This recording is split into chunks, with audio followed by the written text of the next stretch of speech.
fie lăudat. Și știm lucrul acesta, dar aș dori în scurte cuvinte să mă uit în Apocalipsa, cei care doriți să urmăriți 19 cu versetul 7 până la versetul 9, ca să putem înțelege mai bine. Să ne bucurăm, să ne veselim și să-i dăm slavă, căci a venit nunta mielului, soția lui s-a pregătit și s-a dat să se îmbrace cu in subțire strălucitor și curat. Inul subțire sunt faptele neprihănite ale sfinților. Apoi mi-a zis, scrie, ferice de cei chemați la ospățul nunții mielului. Apoi mi-a zis, acestea sunt adevărate cuvinte ale lui Dumnezeu, mărit să fie Domnul. Ferice de cei ce sunt chemați unde? La nunta ospățul mielului Iisus Hristos, slăvit să fie numele lui Dumnezeu. Și Dumnezeu să fie lăudat. Care n-ar vrea să îmbrace această nuntă, această haină de nuntă? Aduceți-vă aminte, acum un an, acum 2 ani, acum 3 luni în urmă, acum 20 de ani în urmă, când am intrat în apa botezului și slujitorii Domnului ne-au întrebat, frate, până când te-ai hotărât să rămâi credincios lui Dumnezeu, să-i slujești? Și din dragoste nesilit de mine ne-ai spus toată viața mea. În ziua aceea te-ai îmbrăcat haina de nuntă. Dumnezeu te-a dezbrăcat de tot ce este rău și Dumnezeu prin harul Său ne-a dat această haină, haina cea de nuntă, din garderoba sa, mărit să fie numele lui Dumnezeu. Și împăratul acesta a făcut o nuntă fiului Său.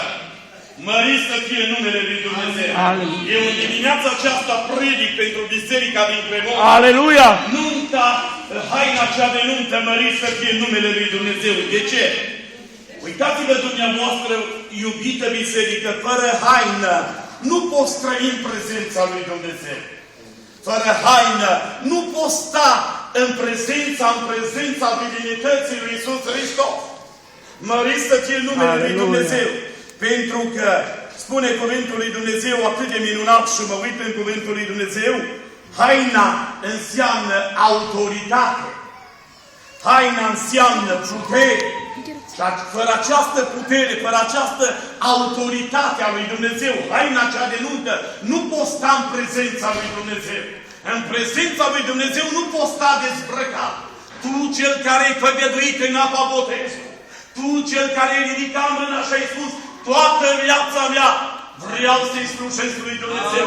Și Dumnezeu să vă sprijinească, să vă întărească, măriți să fie numele lui Dumnezeu. Spuneam că haina înseamnă să înțelegem. Haina înseamnă autoritate. Haina înseamnă putere. Măriți să fie numele lui Dumnezeu. Dar de ce? Uitați-vă dumneavoastră că spune cuvântul lui Dumnezeu, Elisei cerea mantaua lui Ilie.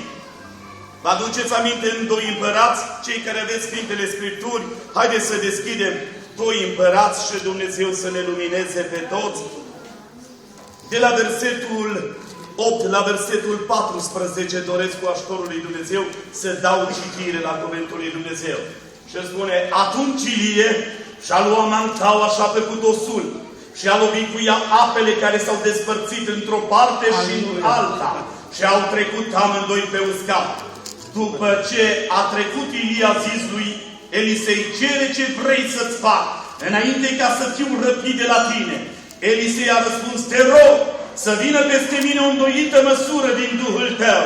Elisei a zis, greu lucru cer, dar dacă mă vei vedea când voi fi răpit de la tine, așa ți se va întâmpla.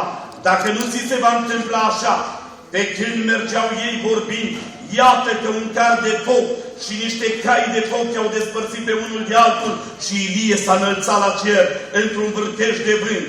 Elisei se uita și striga, Părinte, Părinte, carul Israel și călărimea lui, nu l-au mai văzut.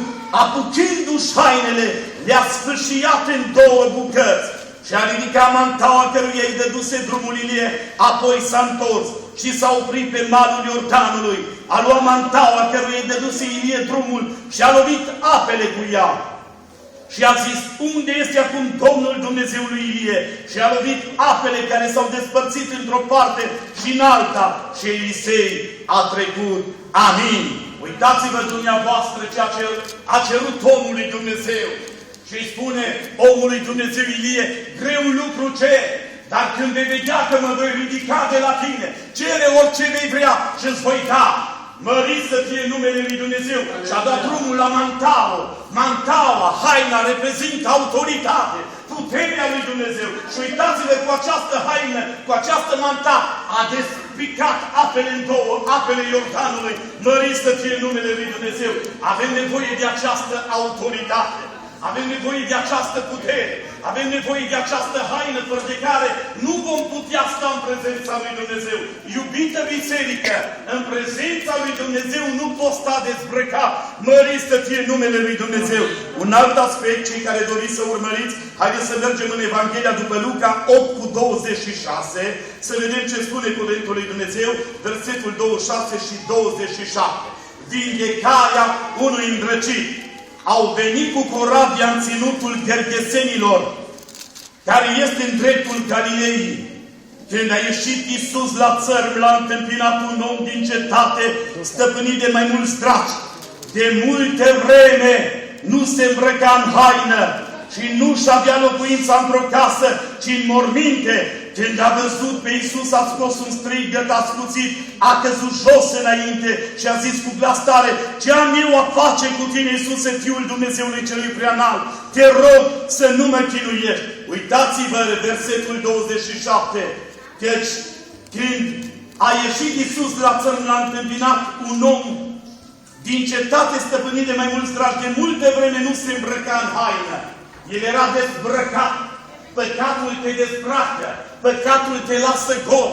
El nu putea să stie în prezența lui Dumnezeu. Uitați-vă ce spune cuvântul lui Dumnezeu. Când a văzut pe Iisus, a scos un strigăt ascuțit. În prezența lui Dumnezeu nu poți să stai gol. În prezența lui Dumnezeu nu poți să stai dezbrăcat. Tu-ai îmbrăcat haina de nuntă. Și această haină trebuie păstrată, curată.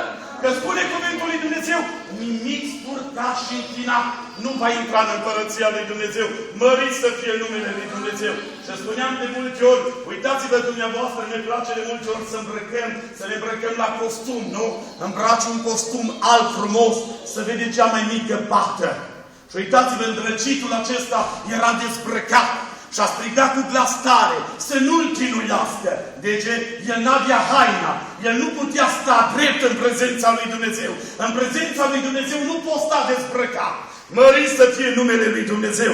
Un alt exemplu, pilda samariteanului milos, Evanghelia după Luca 10:25, spune și Dumnezeu să ne lumineze. Și doriți să deschideți Sfintele Scripturi, să vedeți ce spune cuvântul Domnului. Vreau să vă arăt că fără haine nu putem sta în prezența lui Dumnezeu și în autoritatea Lui. Amin? Și uitați-vă ce spune aici, în versetul 30. Iisus a luat din nou cuvântul și a zis, un om se cobora din Ierusalim la Ierihon, a căzut între niște tâlhari care l-au dezbrăcat. Ce au făcut? L-au dezbrăcat. L-au dezbrăcat, l-au jefuit de tot și l-au bătut zdravăn. Au plecat și l-au lăsat aproape mort. Mărit să fie Domnul! Uitați-vă ce s-a întâmplat aici. Ori de câte ori ni se întâmplă să cobor de la cetatea Ierusalimului, de la binecuvântare la blestem, de la ascultare neascultare. Omul acesta a coborât de la cetatea binecuvântată la cetatea blestemată la Ierihon. Ori de câte ori cobor de acolo, păcatele te dezbracă, frate și soră. Păcatele te lasă fără haină.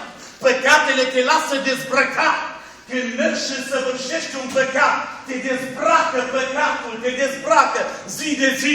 Și cuvântul lui Dumnezeu spune, vai de copii răzvrătiți, care iau hotărâri fără minte și fac legăminte care nu vin din Duhul meu și astfel îngrămădesc păcat peste păcat. Păcatul te dezbracă, mă înțelegi? Și spune cuvântul lui Dumnezeu ca să fiu mai spre înțeles. Aici, El a răspuns să iubești pe Domnul Dumnezeul tău cu toată inima ta, cu tot sufletul tău, cu toată puterea ta și cu tot cugetul tău și pe aproapele tău ca pe tine însuți. Bine ai răspuns, i-a zis Iisus, fă așa și vei avea viață veșnică. Dar el care vroia să se îndreptățească a zis lui Iisus, cine este aproapele meu? Și spune versetul 30, Iisus a luat din nou cuvântul și a zis, un om se cobora din Ierusalim la Ierihon, a căzut între niște tâlhari care l-au dezbrăcat. Pe cine reprezintă tâlharii? Păcatele care ne dezbracă, păcatele care te lasă gol. Înțelegem în dimineața aceasta, ori de câte ori săvârșim păcatul, păcatul te dezbracă. Îndrăcitul nu putea sta în prezența lui Dumnezeu datorită că era gol. În prezența lui Dumnezeu nu poți sta dezbrăcat. Spuneam că haina înseamnă autoritate. Haina înseamnă putere. Mărit să fie numele lui Dumnezeu. Și omul acesta care cobora, este vorba despre poporul lui Dumnezeu, care cobora de la cetatea binecuvântată. De la cetatea binecuvântată cobora spre vale, spre prăbușire, de la binecuvântare spre blestem, de la neascultare, neascultare. Și spune cuvântul lui Dumnezeu în versetul 30, a căzut între niște tâlhari care reprezintă păcatele, l-au dezbrăcat, l-au jefuit de tot și l-au bătut zdravăn. Au plecat și l-au lăsat aproape mort. Păcatele te lasă aproape mort. Păcatele te dezbracă. Te dezbracă de haină. Ai milă, Doamne! Ai îmbrăcat-o în haina în ziua botezului, în care ai spus, Doamne, toată viața mea vreau să fiu copilul Tău. Ai milă. Dumnezeu ți-a dat haina, Apocalipsa 19 cu versetul 7 până la 9.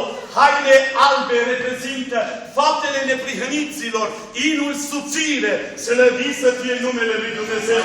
Noi am îmbrăcat odată haina aceasta. Înțelegeți?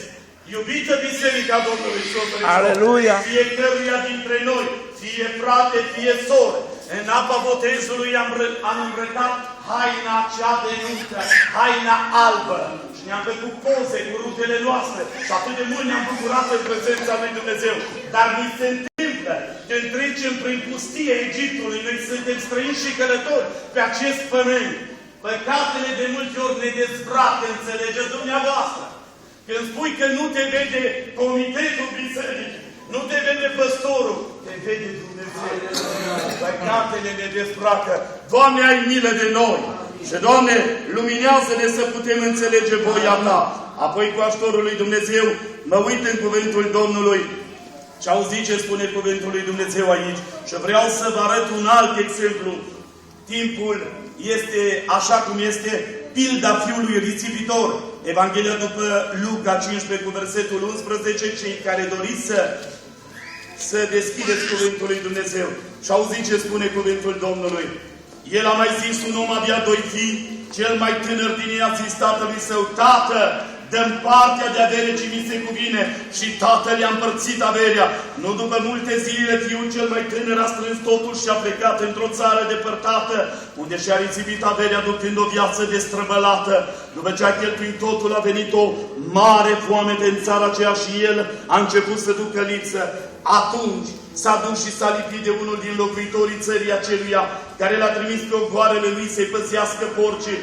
Mult ar fi dorit el să se sature cu roșcovelele pe care le mâncau porcii, dar nu îi le da nimeni.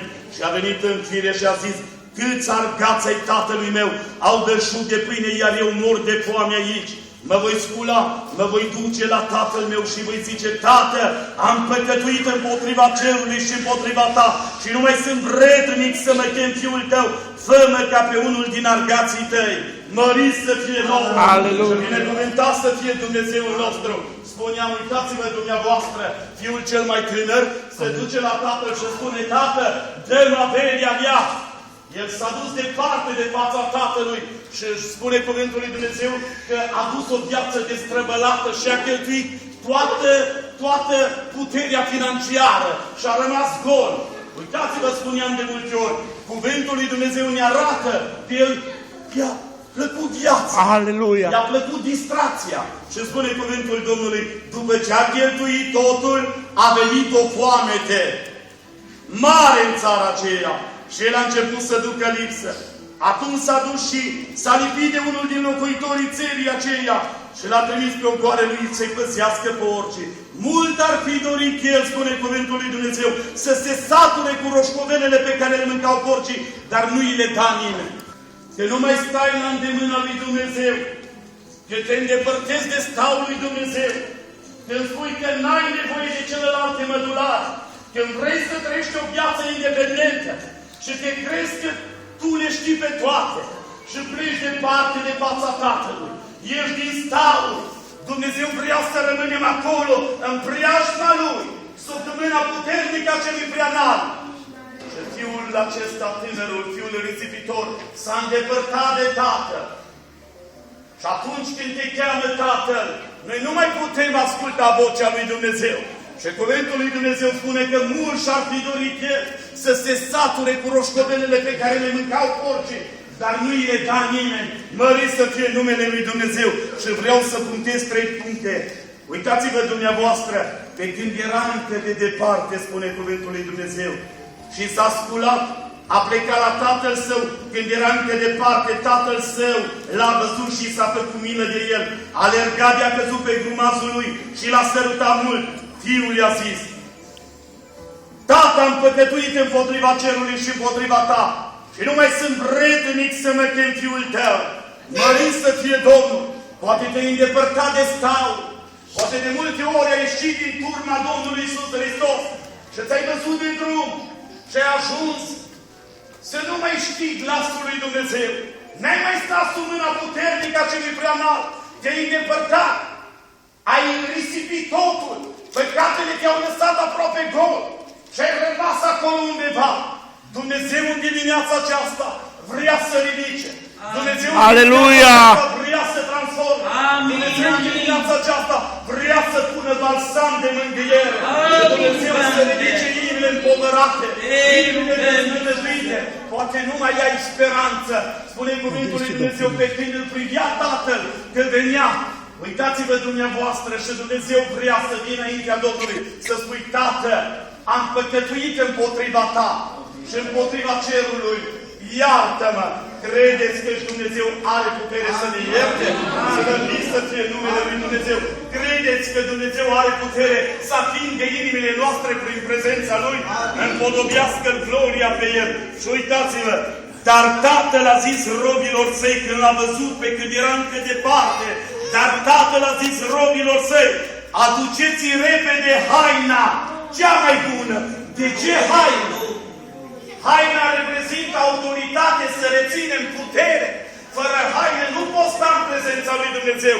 După ce fiul risipitor și-a luat toți bănuții, i-a cheltuit, și spune cuvântul lui Dumnezeu că a venit o foamete mare în țara aceea. Și a venit în fire și a spus: câți ani dați-i tatălui meu? Au verșut de pâine, iar eu mor de foame. Te-ai îndepărtat de stau. Păcatele te-au dezbrăcat. Când mergi și faci lucruri nepotrivite, păcatul te dezbracă. Înțelege, soră și frate. Și uitați-vă dumneavoastră, de aceea vreau să puteți pilda fiului risipitor. Pe când s-a întors, pe când și-a venit în fire, a spus: câți argați ai tatălui meu? Au verșut de pâine, iar eu mor de foame. Vino la el, ridică-te în capul oaselor. Nu contează ce ai făcut. El te vede neprihănit în sângele mielului. Că cuvântul lui Dumnezeu spune că Dumnezeu nu ține seama de vremurile de neștiință, ci poruncește acum. Ce poruncește? Ca oamenii să se pocăiască. Aleluia! Ca rânduit o zi în care lumea va fi judecată, mărit să fie numele lui Dumnezeu. Tatăl a zis robilor săi: aduceți repede haina cea mai bună și îmbrăcați-l cu ea. Și-a pierdut haina. Dumnezeu, dacă cumva în umblarea ta, în călătoria pe acest pământ, în urmă cu 20 de ani ai făcut de legământul cu El și prin pustia viacului acestuia păcatele te-au dezbrăcat și ai rămas gol, fără haină, în prezența lui Dumnezeu nu poți sta dezbrăcat, în prezența divinității Nemului nu poți să te înfățișezi dezbrăcat. Dumnezeu vrea să-ți dea haină, Dumnezeu vrea să îmbraci haina de sărbătoare, împodobească gloria pe El. Aduceți haina cea mai bună, nu o haină oarecare, haina cea mai bună, înțelegeți? Și apoi spune cuvântul lui Dumnezeu: și îmbrăcați-l cu ea, împodobirii slavă. Aleluia! Îmbrăcați-l cu ea. Nu numai haina, te-i dă și inelul. Auziți ce spune cuvântul lui Dumnezeu? Și îmbrăcați-l cu ea, puneți un inel în deget. împodobească. Aleluia, osanale. Îți dă haina, îți dă inelul și îți dă încălțămintea. Slăvit să fie Maranata, Domnul. osanale. Ce reprezintă inelul? Reprezintă legământul. Reprezintă legământul care l-ai făcut. Slăvit să fie Domnul și Dumnezeu să fie proslăvit. Încălțămintea, spune Apostolul Pavel, i-a dat haină, inel și încălțăminte. Râvna Evangheliei păcii. Pavel spune, încolo, fraților, bucurați-vă în Domnul și în puterea tăriei, că noi n-avem de luptat împotriva sângelui și a cărnii, ci împotriva căpetenilor, demonilor care sunt în locurile cerești. Stați gata, având mijlocul încins cu adevărul, îmbrăcați cu platoșa neprihănirii, picioarele să vă fie încălțate. Doamne, încălță-ne! Doamne, ridică-ne! Doamne, bărbătează-ne în dimineața aceasta! Doamne, dă-ne haina mântuirii, că fără haină nu putem sta în prezența lui Dumnezeu. Mărit să fie numele lui Dumnezeu. Iar apoi cuvântul lui Dumnezeu ne arată și Dumnezeu să fie lăudat, că am răgușit. După ce îți dă haina, îți dă inelul și apoi te îmbracă. Apoi spune, lua și scutul cu Eșmana Dogome, Maranata. toate săgețile arzătoare a celui rău. Mărit să fie numele lui Dumnezeu și Dumnezeu să fie lăudat. Ce să facem, fraților? Dacă este cineva, poate în privegia veacului acestuia, păcatele te-au dezbrăcat, legământul l-ai călcat, râvna Evangheliei păcii nu te mai însoțește. Ridică-te, ridică-te și vino la El. El te primește cu brațele deschise. La capătul drumului te așteaptă Iisus. Ridică-te, nu sta în starea în care ești. Îi spune Dumnezeu lui Iosua, pentru ce stai culcat astfel pe fața ta? Ridică-te, puterea este la tine. Nu sta acolo. Dacă ieși din staulul, din autoritatea lui Dumnezeu, revine o țânchire ca fiul risipitor și spune, câți argați ai tatălui meu, au belșug de pâine și vino în staul, vino la casa lui Dumnezeu, căci Dumnezeu este gata să te primească, împodobească-l gloria pe El. Iar apoi cuvântul lui Dumnezeu mă duce Duhul Domnului. Cei care doriți să urmăriți Evanghelia după Marcu, capitolul 10, cu versetul 46. Și auziți ce spune cuvântul lui Dumnezeu. Vorbesc tot despre haine aici. Și spune cuvântul Domnului așa, orbul Bartimeu a ajuns la Erihon și pe când ieșea Iisus din Erihon cu ucenicii săi și cu o mare mulțime de oameni, fiul lui Timeu, Bartimeu, un cerșetor orb ședea jos lângă drum și cerea de milă. El a auzit că trece Iisus din Nazaret și a început să strige, Iisuse, fiul lui David, ai milă de mine! Mulți încercau să tacă, dar el și mai tare striga, fiul lui David, ai milă de mine! Iisus a oprit și a zis, chemați-l! Au chemat pe orb și au zis, îndrăznește, scoală-te, că-și te cheamă. Orbul și-a aruncat haina, ce a făcut, și-a aruncat haina, a sărit și a venit la Iisus. Și-a aruncat haina. Dacă în dimineața aceasta încă mai ești îmbrăcat în haina lăcomiei, haina mâniei, haina urii, haina răzvrătirii, dezbracă-te! Dezbracă-te de hainele răutății și îmbracă haina cea de nuntă, haina neprihănirii, slăvit să fie numele lui Dumnezeu. Pe când stătea la marginea drumului și aștepta să capete ceva, auzi că trece Iisus și a strigat, Iisuse, fiul lui David, ai milă de mine! L-a oprit stăruința orbului Bartimeu, a reușit să-L oprească pe Iisus în loc. Reușește în dimineața aceasta, oprește pe Iisus în loc și spune ce te doare, mărit să fie numele lui Dumnezeu.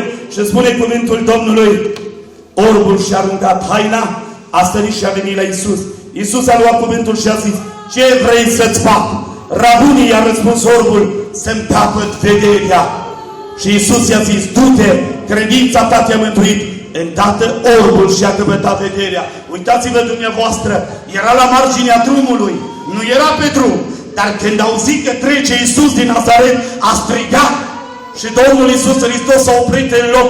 Stăruința, relația ta cu Dumnezeu are putere să-L oprească pe Iisus în loc. Și spune că s-a ridicat în sus și a intrat pe drum. N-ai vrea să intri pe calea Domnului? N-ai vrea ca în dimineața aceasta să îmbraci haina de nuntă? N-ai vrea ca în dimineața aceasta să fii condus la acea nuntă măreață când va veni Fiul lui Dumnezeu, Iisus Hristos, și ne va ridica și ne va duce la ospățul nunții Nelului. Trăiască Domnul! Trăiască eroul din Golgota! Nu sta în starea care ești. Înțelege, iubită biserică, păcatele ne dezbracă, tâlharii te lasă mort. Nu te juca cu păcatul. Păcatul te dezbracă de putere, te dezbracă de cunoștința adevărului și te lasă la marginea drumului. Pe când orbul Bartimeu stătea la margine și aștepta să capete ceva, spune că auzi că trece Iisus, s-a ridicat și a venit pe drum. Intră pe calea Domnului Iisus, intră pe drumul Domnului Iisus care ți l-a trasat. Și Domnul îți va da haina cea de nuntă, mărit să fie numele lui Dumnezeu și binecuvântat să fie El. Este mare nevoie să îmbrăcăm această haină. Dacă vrei să te întâlnești cu Domnul, dacă vrei să stai alături cu El, îmbracă-te. Știți de ce? Este nevoie mult de această haină. Și doresc să citesc la cuvântul lui Dumnezeu. Auziți ce spune cuvântul Domnului aici? Atunci a zis robilor săi, nunta este gata, aveți-o de El. Aleluia! S-a în îmbrăchime. S-a în îmbrăchime sau s-a în dezbrăchime? Nunta este gata. Dar cei poftiți n-au fost vrednici de ea. Duceți-vă la răspântirile drumurilor și chemați la nuntă pe toți aceia pe care veți găsi. Pătura cea mai de jos, pătura cea mai de jos, cea mai disprețuită pătură, a ridicat-o Dumnezeu. Noi eram la răspântirile drumurilor și trebuia să se completeze numărul neamurilor cu pătura cea mai de jos. Împodobească-l gloria pe El, împodobească-l slava. Robii au ieșit la răspântii, au strâns pe toți pe care i-au găsit, și buni, și răi, și odaia ospățului de nuntă s-au umplut de oaspeți. Împăratul a intrat să-și vadă oaspeții și a zărit acolo pe un om care nu era îmbrăcat în haina de nuntă. Nu era îmbrăcat în haina de nuntă. Dacă n-ai haina mântuirii, dacă ești dezbrăcat în dimineața aceasta, degradă, te îndemn în numele lui Iisus să îmbraci haina de nuntă, că în prezența autorității lui Dumnezeu nu poți sta dezbrăcat. Haina înseamnă autoritate, haina înseamnă putere, slăvit să fie numele lui Dumnezeu. Și spune că a intrat împăratul să-și vadă oaspeții. Îl reprezintă pe suveranul, îl reprezintă pe cel ce ne-a întocmit, pe cel ce ne-a dat viață, pe cel ce ne-a dat duc de viață, slăvit să fie Domnul. Și spune împăratul a intrat să-și vadă oaspeții. Și a zărit acolo pe un om care nu era îmbrăcat în haină de nuntă. Prietene, i-a zis el, cum ai intrat aici fără să ai haina de nuntă? Omul a muțit. N-ai vrea să fii aruncat? În dimineața aceasta te îndemn în numele lui Iisus. Degradă ca orbul Bartimeu, să intri pe drum, să-l strigi, să-ți dea haina cea de nuntă. Este cineva în dimineața aceasta care vrea să îmbrace nunta cea de nuntă? În dimineața aceasta Dumnezeu vrea să-ți dea haina din garderoba sa. În dimineața aceasta Dumnezeu vrea să te îmbrace în haina de nuntă. La nunta ospății Nelului nu poți sta în prezența celui atotputernic fără haină. Și uitați-vă, tragic, groaznic și amar, spune aici cuvântul lui Dumnezeu. Atunci împăratul a zis slujitorilor săi, legați mâinile și picioarele și luați-l și aruncați-l în tunericul de afară. Acolo va fi plânsul și scrâșnirea dinților. Mulți chemați, puțin aleși. Ce vrei să fii în dimineața aceasta? Chemat sau ales? Care vrea să fie ales în dimineața aceasta? Împodobească de gloria Domnului. Împodobească de slava Iisuse. Dar care ar vrea să îmbrace haina de nuntă în dimineața aceasta? Prietenii vor să îmbrace haina de nuntă. Care ar vrea să îmbrace haina cea de nuntă în dimineața aceasta? Dumnezeu vrea să te îmbrace în haina de nuntă. Aleluia! Vrei să o iei? Aleluia! Această haină care reprezintă autoritate și putere în prezența lui Dumnezeu. Aleluia! Este cineva în dimineața aceasta aici, în casa lui Dumnezeu, care vrea să îmbrace haina de nuntă? Poate ești departe de familia ta. Poate nu mai ai speranță. Dumnezeu înțelege, vrea să-ți dea haine. Dumnezeu vrea să-ți dea putere. Dumnezeu vrea să-ți dea binecuvântare. Dumnezeu vrea să-ți dea autoritate în prezența lui Dumnezeu. Este cineva care vrea să îmbrace haina aceasta? Mărit să fie numele lui Dumnezeu și binecuvântat să fie El și glorificat. Mă uit în cuvântul lui Dumnezeu și spune cuvântul lui Dumnezeu. Noi de multe ori spunem că avem. Haideți să vedem ce spune Apocalipsa, capitolul 3, cu versetul 17. Și auziți ce spune cuvântul Domnului. Și Dumnezeu să fie lăudat, ne îndeamnă. Pentru că zici, sunt bogat, m-am îmbogățit și nu duc lipsă de nimic. Și nu știi că ești ticălos, nenorocit, sărac, orb și gol. Gol! În prezența lui Dumnezeu nu poți sta gol, înțelege-mă!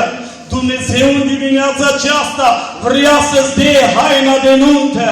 De aceea am întrebat dacă este cineva în dimineața aceasta care vrea să îmbrace haina de nuntă.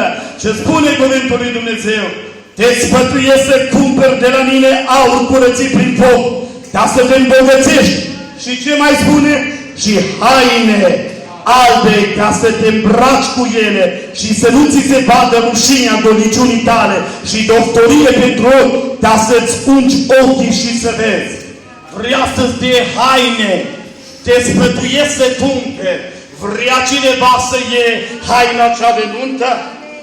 În prezența lui Dumnezeu nu poți intra la sfatul Lui. Împodobească-L gloria.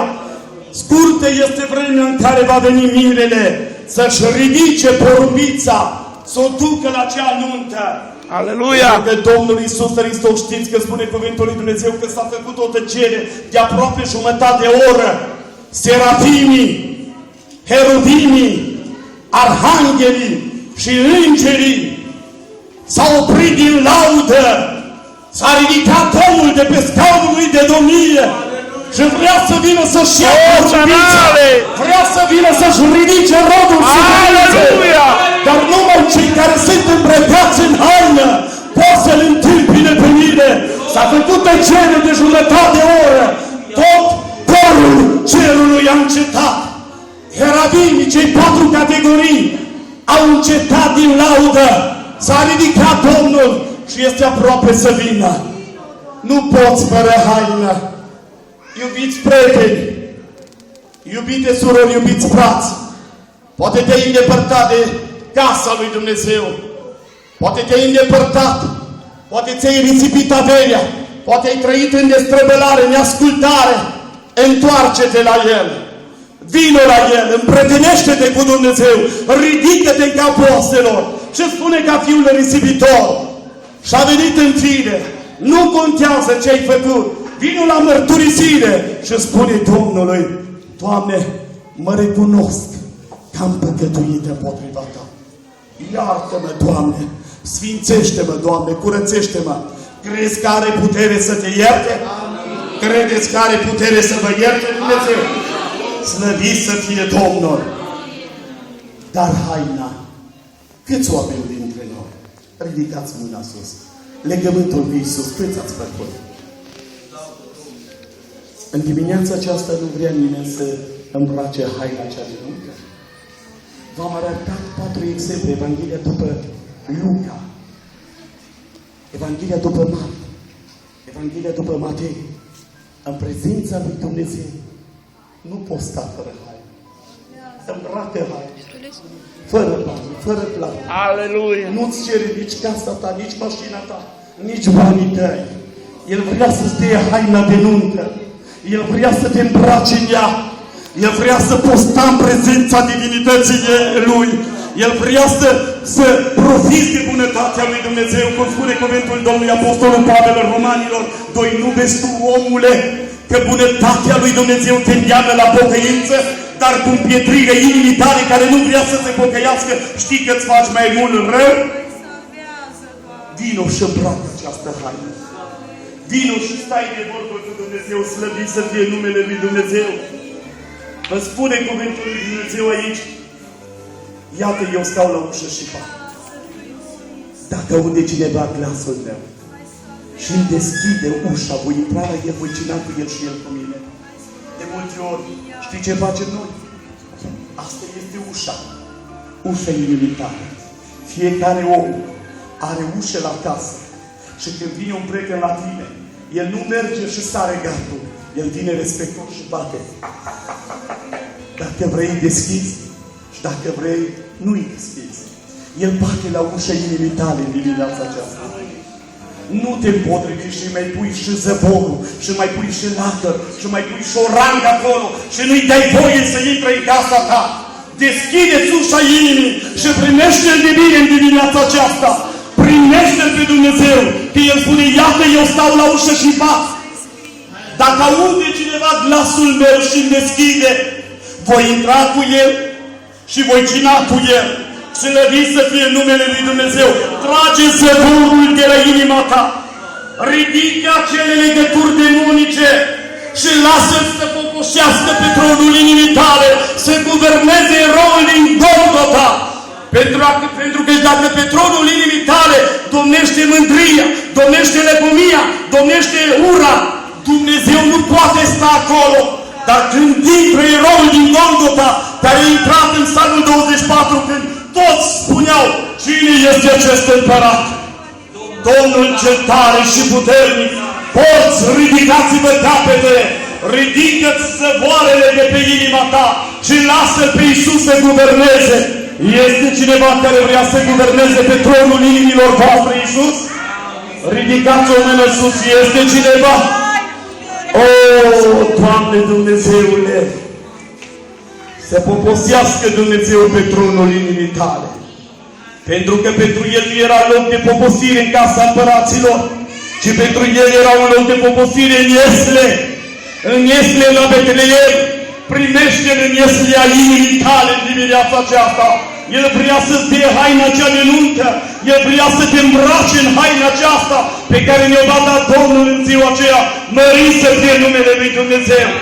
Pentru că nimeni nu va intra fără haină în prezența Lui Dumnezeu. Știți de ce? Slăvit să fie numele Lui Dumnezeu. Nimeni nu va putea sta în prezența Lui Dumnezeu. Dar mă uit în cuvântul Lui Dumnezeu și auzi ce spune cuvântul Lui Dumnezeu. Pentru cei ce sunt îmbrăcați. Cine sunt îmbrăcați? Mireasa Domnului. Și spune cuvântul Lui Dumnezeu, m-a bat puțin de la subiect, am 60 de împărătese, 80 de țitoare și fete, fără număr. Fără număr. Dar numai una singură este porubița mea, neprihănita mea. Ea este singură la mama sa, cea mai aleasă, acelui ce a născut-o. Fetele o văd și o numesc fericită. Slăvit să fie Domnul. Împărătețele și țiitoarele de asemenea o laudă. Cine este aceea care se ivește ca zorile, frumoasă ca luna, curată ca soarele? Curată ca soarele. Haina să fie curată, fără pată, fără spărcitură. Nu te lăsa copleșit. Poate ți-ai vândut dreptul de întâi născut. Poate ți-ai vândut haina, ca și Esau, dreptul de întâi născut pentru un pli de mâncare. Păstrează ce ai, ca nimeni să nu ți-l culună. Păstrează-ți haina curată. Nu te compromite. Nu te vinde. Nu-ți vinde relația ta pe 2 lei, pe 3 lei. Nu fă ca și Esau. Păstrează ceea ce Domnul ți-a dat. Când ai făcut legământul cu El, te-a îmbrăcat în haina cea de nuntă. Fii om matur. Nu-ți vinde relația ta. Dar păcatul te dezbracă, fără să știi.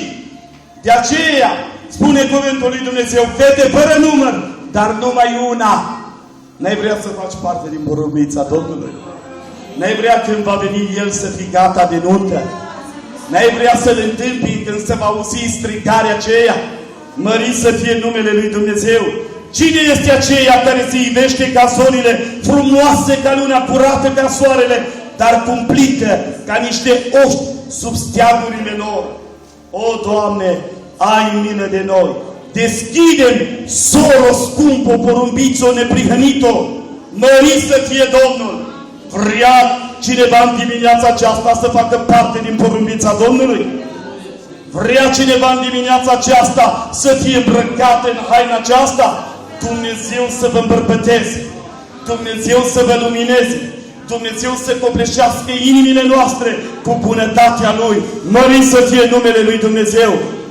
Domnul vine! Aleluia! Avem hotel! Aleluia! Kana sana ngona štiste bešesa nebeski prezenca. Na štiste bešesa ni prezenca Dumnezeu. Trebuie de aveți perdo autoritate e puterea. Obezări gârbovitu, apăsoltu. Obezări ca mel te piresc gârbovimente în andreptovski privirea neste. Obezări mecăntu în angol. Odielte luminila mea. Odielte întărila mea spirituală. Înțelegim răprale în răpeia. Odielte milă, indurarea. Odielte îndemnă sarteama te dau Dumnezeu de Duma. N-a știți te beșesc anglodelor sa. N-a știți ce-ți bilă lumea să pe-l nasulesc. Odielte trasu sarteama în Icalia. Icalia în Teuleschi și adesso de sila din gustul sau de toți o pelate. Atât. Ca n-a cumva în cristian pe Icalia în Teuleschi, dar știi la spate explodezi. Că s-a păteren minat. Păstrosartul curatul. Cărdeană jurământul Teulescu. Hai bine, înseamnă viața de la slușeu tu că. N-abi chintu. N-abi chinte țoale. N-abi chinte relația Teulesa. Păstrosartul curatul. Păstrează ce ai ca nimeni să nu ție cu luna. Ce să păstrăm? Haina curată. Aleluia! Mâinile curate. Picioarele curate. Doamne ajută-ne! Și cuvântul lui Dumnezeu, Apocalipsa 3:10, fiindcă ai păzit cuvântul răbdării mele, te voi păzi și eu din ceasul încercării, care are să vină peste lumea întreagă, să încerce pe locuitorii pământului. Păstrează ce ai. 3:11. Ce să păstrăm? Haina curată. Dumnezeu să fie lăudat. Aleluia! Dumnezeu să fie glorificat. Și în dimineața aceasta, Dumnezeu să atingă inimile noastre. Aleluia! Dumnezeu să facă o atingere prin Dumnezeu. Dacă în dimineața aceasta, iubită biserică, ne ridicăm cu toții în picioare, dacă în dimineața aceasta ești un fiu risipitor, ești un fiu care nu mai ai speranță, ești un fiu care e pribăgit departe de fața lui Dumnezeu, te îndemn în numele lui Iisus Hristos să vii la El. Nu contează ce ai făcut. Nu contează că te-ai îndepărtat. Revine o țântire. Și vină la El și îmbracă haina cea de nuntă. El este gata să-ți o dea. Cum a îmbrăcat Tatăl pe Fiul risipitor. El vrea să-ți dea haina, vrea să-ți dea inelul și vrea să-ți dea încălțăminte în picioare. Mărit să fie Domnul. Întreb în dimineața aceasta. Nu vreau să plec de aici fără să întreb. Și nu vreau să dau socoteală înaintea Domnului pentru nimeni. Este cineva care vrea să îmbrace această haină de nuntă? Este cineva care în dimineața aceasta vrea să fie îmbrăcat, să-L întâmpine pe Domnul în văzduh când va veni? Dacă este cineva în dimineața aceasta aici, așa cum spune cuvântul lui Dumnezeu, că Duhul lui Dumnezeu cercetează și bate la ușa inimii fiecăruia dintre noi și îl vrea să intre pe tronul inimii tale, să guverneze acolo, să poposească acolo și să-ți dea haina cea de nuntă. Dacă cineva în dimineața aceasta iese aici, îl rog în numele lui Iisus, printr-o ridicare de mână. Poate ți-e rușine să vii în față să mă rog pentru tine, dar dacă ești aici și încă nemântuit, oferă lui Dumnezeu inima ta, nimic mai mult. Oferă lui Dumnezeu viața ta. Cuvântul lui Dumnezeu îmi spune, dă-mi inima ta și ochii tăi să găsească plăcere în căile mele. N-ai vrea ca ochii tăi să găsească plăcere în căile lui Dumnezeu? Aleluia! N-ai vrea de azi înainte să îmbraci haina cea de nuntă? N-ai vrea de azi înainte să fii gata să faci parte din turma lui Hristos, să fii o iță din turma Lui? Este cineva aici care vrea să-i ofere lui Dumnezeu inima Lui? Este cineva în dimineața aceasta care vrea să îmbrace haina cea de nuntă? Ești gol. ești gol și cuvântul lui Dumnezeu spune, te sfătuiesc să cumperi de la mine haine ca să nu ți se vadă rușinea cuviciunii tale. Vino la El, nu contează ce ai făcut. Vino la El în numele Lui Iisus și El te primește cu brațele deschise. Și atunci când va veni pe norii cerului, vrea să fii cu El, dar cu haina. Haina lui Dumnezeu care vrea să-ți o fie în dimineața aceasta. Mărit să fie Domnul și binecuvântat să fie numele lui Dumnezeu. În dimineața aceasta Dumnezeu te invită la nunta mielului. Puțin preț. Care ar vrea să fie la nunta mielului? Printr-o ridicare de mână. Toți vrem. Slăvit să fie Domnul. Dacă în dimineața aceasta sunt prieteni și vreți să beneficiați de această nuntă, vino aici și Dumnezeu să te binecuvânteze. Dumnezeu să te sprijinească, Dumnezeu să te întărească, să atingă inimile noastre împovărate. Mărit să fie Domnul. Vreau să vă limitez la aceste cuvinte. Dacă în dimineața aceasta nu este nimeni care vrea să îmbrace haina cea de nuntă, te cunoaște Dumnezeu. Dar ziua de mâine nu este a ta. Ziua de mâine este a Domnului. Eu nu știu dacă te vei mai întâlni cu această ocazie pe care Dumnezeu te invită să vii la nuntă, pe care Dumnezeu dorește să-ți dea haina în dimineața aceasta. Și tu în dimineața aceasta ai făcut tocmai ceea ce spuneam. Ai pus zăvorul la inima ta. Cine caută Iisuse? Cine eu la cine Cine eu la Antiani Rango, Todiano Vedreto, a cine aveste primit să Iisusos? Avere del poriatca, avere del Caijas. Că ai petreciți viața împodobili slavă Dumnezeu gloria. Hai mărirea ta de Dumnezeu. Hai cinste, sperine, umilința. Aleluia! O dielte de viață binecuvântarea. Amin. Haideți așa cum stăm să mulțumim Domnului cu toții și Dumnezeu